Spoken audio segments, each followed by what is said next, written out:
Hello दोस्तों, उम्मीद है आप सब बढ़िया होंगे और बेहतर महसूस कर रहे होंगे। हम लोग पढ़ रहे हैं यूपी टेट और सीटेट सिलेबस। और यूपी टेट सीटेट सिलेबस में हम लोग पढ़ रहे हैं पर्यावरण अध्ययन। आज हम लोग पर्यावरण अध्ययन में देखेंगे पारिस्थितिकी तंत्र में खाद्य जाल, जिसको फूड वेब इन इकोसिस्टम भी कहा जाता है। तो जो सिलेबस हम आज पढ़ा रहे हैं इसका आप अच्छे से नोट्स बना लीजिएगा और फिर अध्ययन करिएगा तो आपको अच्छे से समझ आएगा। तो आइए देखते हैं पारिस्थितिकी तंत्र में खाद्य जाल क्या होता है। तो कह रहा है एक पारिस्थितिकी तंत्र में सभी खाद्य श्रृंखलाएं एक दूसरे से संबंधित होती हैं। एक खाद्य श्रृंखला के जीवधारियों का संबंध दूसरे खाद्य श्रृंखलाओं के जीवधारियों से होता है। ठीक है ना। तो जो पारिस्थितिकी तंत्र में खाद्य जाल बनता है उसमें एक पारिस्थितिकी तंत्र में सभी खाद्य श्रृंखलाएं एक दूसरे से संबंधित होती हैं और एक खाद्य श्रृंखला के जीवधारियों का संबंध दूसरे खाद्य श्रृंखलाओं के जीवधारियों से होता है। इस प्रकार भी हम परिभाषा निकाल सकते हैं कि अनेक खाद्य श्रृंखलाओं के पारस्परिक संबंध को खाद्य जाल कहते हैं। तो पूछ सकता है पारिस्थितिकी तंत्र में खाद्य जाल क्या होता है, तो इसका डिफिनीशन बताएंगे। अनेक खाद्य श्रृंखलाओं के पारस्परिक संबंध को खाद्य जाल यानी फूड वेब कहते हैं। ठीक है। तो इसका आप अच्छे से नोट्स बनाते जाइएगा, फिर रिवीजन करिएगा तो और अच्छे से समझ आएगा। अब यहाँ पे कह रहा है आगे, भोजन तथा ऊर्जा का एक वर्ग के जीवों से दूसरे वर्ग के जीवों में स्थानांतरण खाद्य श्रृंखला कहलाता है। ठीक है। तो भोजन और ऊर्जा का एक वर्ग के जीव से दूसरे वर्ग के जीव में स्थानांतरण खाद्य श्रृंखला कहलाएगा और अनेक खाद्य श्रृंखलाओं के पारस्परिक संबंध खाद्य जाल कहलाएगा। ठीक है ना। तो जो खाद्य श्रृंखला अनेक खाद्य श्रृंखलाओं का पारस्परिक संबंध होगा वह खाद्य जाल कहलाएगा तथा भोजन और ऊर्जा का एक वर्ग के जीवों से दूसरे वर्ग के जीवों में स्थानांतरण खाद्य श्रृंखला कहलाता है। जैसे यहाँ पे एग्जाम्पल भी दिया है, उत्पादक से शाकाहारी में और शाकाहारी से मांसाहारी में, अर्थात उत्पादक को शाकाहारी ग्रहण करता है और शाकाहारी को मांसाहारी ग्रहण करता है। और यहाँ पे बताया भी है, अर्थात क्रमबद्ध तरीके से ऊर्जा का जो प्रवाह होता है वही खाद्य श्रृंखला कहलाता है। अब कह रहा है परितंत्र में ऊर्जा का प्रवाह हमेशा एक ही दिशा में होता है। तो इसको भी याद रखिएगा, पूछता है परितंत्र में ऊर्जा का प्रवाह होता है, तो परितंत्र में ऊर्जा का जो प्रवाह होता है सतत एक ही दिशा में होता है। अब यहाँ पे दिया है खाद्य श्रृंखला प्रत्येक परितंत्र में पाया जाता है। इसको भी याद रखिएगा, जो खाद्य श्रृंखला होता है वह प्रत्येक परितंत्र में पाया जाता है।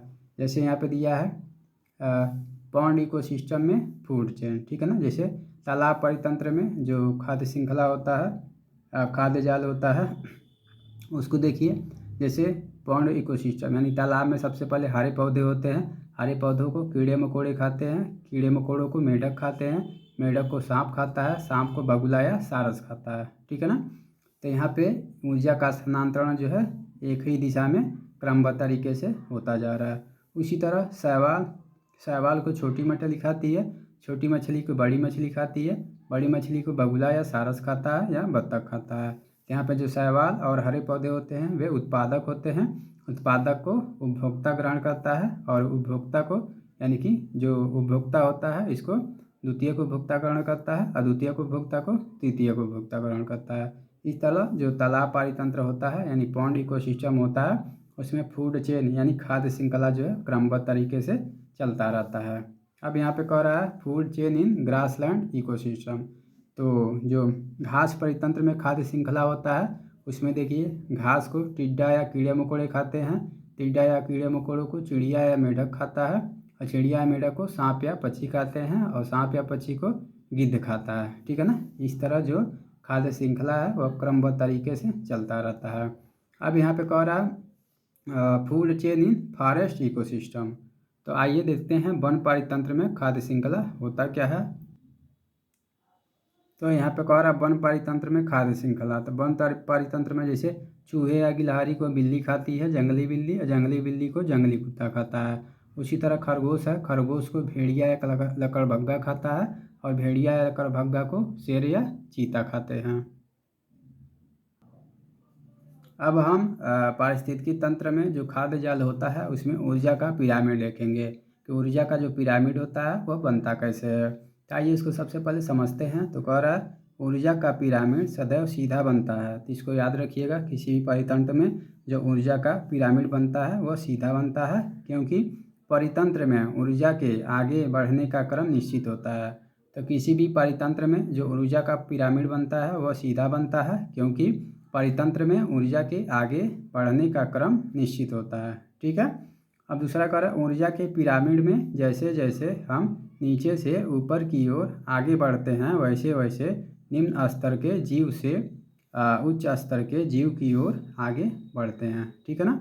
यहाँ दिया भी है, जैसे जैसे हम ऊर्जा के पिरामिड में नीचे से निम्न स्तर से उच्च स्तर की ओर बढ़ते हैं वैसे वैसे निम्न स्तर के जीव से उच्च स्तर के जीव की ओर आगे बढ़ते हैं। जैसे निम्न स्तर के जीवों में सबसे पहले उत्पादक आता है, उत्पादक से उपभोक्ता और प्राथमिक उपभोक्ता, प्राथमिक उपभोक्ता से द्वितीयक उपभोक्ता, द्वितीयक उपभोक्ता से तृतीयक उपभोक्ता और तृतीयक उपभोक्ता से अपघटक। ठीक है ना। तो इसी तरह ऊर्जा का पिरामिड जो है निम्न स्तर से उच्च स्तर की ओर बढ़ता जाता है और ऊर्जा का पिरामिड सदैव सीधा बनता है। ठीक है ना। इसको आप याद रखिएगा और इसका नोट्स तो आप अच्छे से बनाते ही रहिएगा। अब यहाँ पे कह रहा है, ऊर्जा के पिरामिड में या पारिस्थितिकी तंत्र में ऊर्जा अधिकतर 4 स्तरों तक गति करती है। ठीक है ना। इसके बाद इसका चक्करण हो जाता है। तो किसी भी ऊर्जा के पिरामिड में या पारिस्थितिकी तंत्र में ऊर्जा अधिकतर 4 स्तरों तक गति करती है, इसके बाद इसका चक्करण हो जाता है। अब हम अगला देखेंगे, कह रहा है परितंत्र में ऊर्जा के प्रवाह के लिए लिंडमैन महोदय द्वारा 10% का नियम दिया गया है। ठीक है ना। तो जो परितंत्र है उसमें ऊर्जा के प्रवाह के लिए लिंडमैन एक वैज्ञानिक थे, उन्होंने 10% का नियम दिया था। तो आइए 10% का नियम देखते हैं। तो 10% के नियमानुसार ऊर्जा जब एक स्तर से अगले स्तर में आगे बढ़ती है तो अगले स्तर को उसका केवल 10% भाग ही प्राप्त होता है, शेष ऊर्जा यानी 90% बाहर चली जाती है। तो जब भी देखिए ऊर्जा जब भी 10% के नियमानुसार ऊर्जा एक स्तर से अगले स्तर में आगे बढ़ेगी तो अगले स्तर को उसका यानी पहले स्तर का केवल 10% भाग ही प्राप्त होगा, शेष ऊर्जा 90% बाहर चली जाएगी। ठीक है ना। यह था लिंडमैन महोदय का नियम। अब अगला कह रहा है, बाहर जाने वाली ऊर्जा का माध्यम शोषण होता है और यह तापीय ऊर्जा के रूप में बाहर निकलती है। ठीक है ना। तो जो 90% ऊर्जा बाहर जाएगी उसमें ऊर्जा का माध्यम शोषण होगा और यह तापीय ऊर्जा के रूप में बाहर निकलेगी। ठीक है ना। इसको भी आप हमेशा याद रखिएगा। अब यहाँ पे नोट में कह के लिखा है, प्रत्येक परितंत्र में ऊर्जा का पिरामिड सीधा बनता है, लेकिन जीव भार का पिरामिड जीवों के भार पर निर्भर करता है। ठीक है ना। तो किसी भी परितंत्र में देखिएगा ऊर्जा का पिरामिड जो होता है वह सीधा बनता है, लेकिन जीव भार का पिरामिड जो होता है जीवों के भार पर निर्भर करता है। जैसे यहाँ दिया है, तालाब परितंत्र में ऊर्जा का पिरामिड सीधा बनता है, यहाँ सीधा लिखा है सीधा बनता है, जबकि जीवभार का पिरामिड उल्टा बनता है। कैसे? तो जीवभार के पिरामिड से तात्पर्य किसी भी परितंत्र में पाए जाने वाले जीवों के भार से होता है। ठीक है ना। तो तालाब परितंत्र में हमेशा ऊर्जा का पिरामिड तो सीधा बनेगा, लेकिन जीवभार का पिरामिड जो होगा वह कैसा बनेगा? उल्टा बनेगा। ठीक है ना। क्योंकि जो जीवों का भार होगा वो नीचे रहेगा। अतः जीवभार के पिरामिड से तात्पर्य किसी भी परितंत्र में पाए जाने वाले जीवों के भार से होता है। इसको भी आप अच्छे से लिख लीजिएगा और समझ लीजिएगा। जैसे यहाँ पे ऊर्जा का पिरामिड दिया है, देख रहे हैं तालाब परितंत्र में सीधा बना है और यह जीवभार का पिरामिड है जो कि तालाब परितंत्र में उल्टा बना है। तो आइए देखते हैं। तो ऊर्जा के पिरामिड में सबसे पहले निम्न स्तर में शैवाल आते हैं। शैवाल को कीड़े मकोड़े खाते हैं, कीड़े मकोड़ों को छोटी मछली और छोटी मछली को बड़ी मछली खाती है। इसीलिए ऊर्जा का पिरामिड जो है ऊपर की ओर बढ़ता जाता है। जबकि जीव भार का पिरामिड जो होता है, देखिए बड़ी मछली जो है सबसे ऊपर है, उसके बाद छोटी मछली आ रही है, छोटी मछली के बाद कीड़े मकोड़े आ रहे हैं, कीड़े मकोड़े के बाद शैवाल आ रहे हैं, अर्थात भार जो है घटता जा रहा है। इसीलिए ऊर्जा का पिरामिड जो है जीव भार का पिरामिड तालाब परितंत्र में उल्टा बनेगा। ठीक है ना। इसको भी आप देख लीजिएगा और नोट्स बना लीजिएगा। अब अगला कह रहा है जीव संख्या का पिरामिड। तो आइए देखते हैं जीव संख्या का पिरामिड क्या होता है। तो घास परितंत्र में जीव संख्या का पिरामिड सीधा बनता है ठीक है ना। तो घास परितंत्र में याद रखिएगा, घास परितंत्र में जीव संख्या का पिरामिड कैसा बनता है, तो सीधा बनता है, और वन परितंत्र में जीव संख्या का पिरामिड उल्टा बनता है, ठीक है ना। तो यहाँ पर घास परितंत्र में जीव संख्या का पिरामिड सीधा बनेगा, तो वहीं वन परितंत्र में जीव संख्या का पिरामिड उल्टा बनेगा। और अगला कह रहा है तालाब परितंत्र में जीव संख्या का पिरामिड सीधा बनता है, ठीक है ना। तो इसको भी आप लिख लीजिएगा और याद कर लीजिएगा कि तालाब परितंत्र में जीव संख्या का पिरामिड सीधा बनता है। आइए इसको एग्जाम्पल के माध्यम से देखते हैं और इसको समझते हैं। जैसे यह घास परितंत्र है, वन या वृक्ष परितंत्र है, तालाब परितंत्र है। इसमें जीव संख्या का पिरामिड देखेंगे तो देखिए, घास परितंत्र में उत्पादक की संख्या अधिक होती है और उपभोक्ता की संख्या कम होती है, ठीक है ना। इसीलिए घास परितंत्र में जो पिरामिड बनता है वह सीधा बनता है, और वन या वृक्ष परितंत्र में जो उत्पादक होते हैं इनकी संख्या कम होती है, जो उपभोक्ता होते हैं इनकी संख्या अधिक होती है। इसीलिए जीव संख्या के आधार पर वन या वृक्ष परितंत्र में पिरामिड उल्टा बनता है और घास परितंत्र में जीव संख्या का पिरामिड सीधा बनता है। अब तालाब परितंत्र में देखते हैं, तो तालाब परितंत्र में भी उत्पादों की संख्या अधिक होती है और उपभोक्ता की संख्या कम होती है। इसीलिए तालाब परितंत्र में भी ऊर्जा का जो स्थानांतरण होता है नीचे से ऊपर की ओर होता है, इसीलिए जो जीव संख्या का पिरामिड बनता है वह सीधा बनता है। केवल वन या वृक्ष परितंत्र में जीव संख्या का पिरामिड उल्टा बनेगा, ठीक है। अब यहाँ पे एक डिफिनीशन भी दिया है, इसको भी देख लीजिए नोट करके।